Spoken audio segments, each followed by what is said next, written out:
soft and fluffy buns for TESDA bread and pastry production and seafood.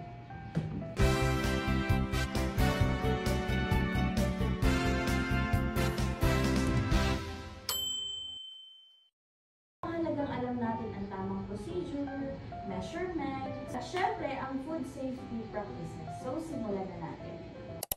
Or bread flour, milk, sugar and butter, yeast, salt, and 2 eggs.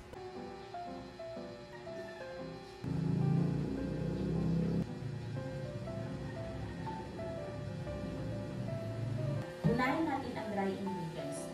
So, sa flour, pagsama-samahin na natin dito ang sugar.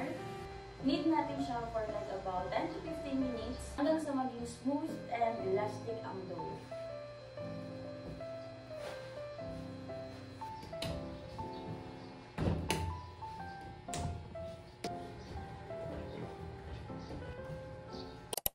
Grease natin yung bowl ng lard.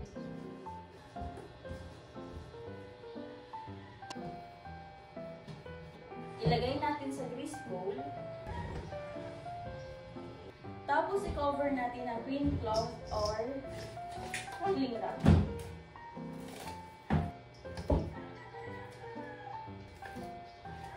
Let it rise for 1 hour or until mag-double in size.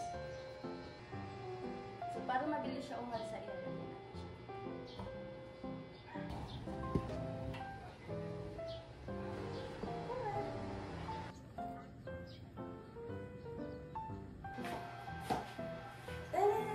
Once nag-double size na, i-punch down para ma-release ang air.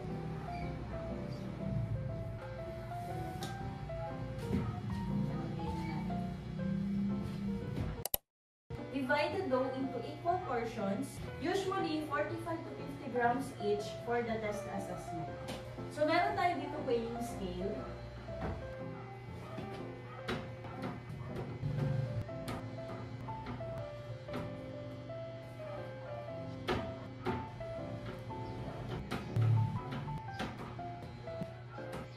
Shape into smooth balls, then place sa grease baking tray.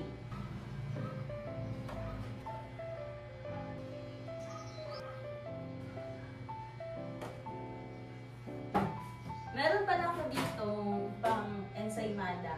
Gawa tayo ng ensaymada.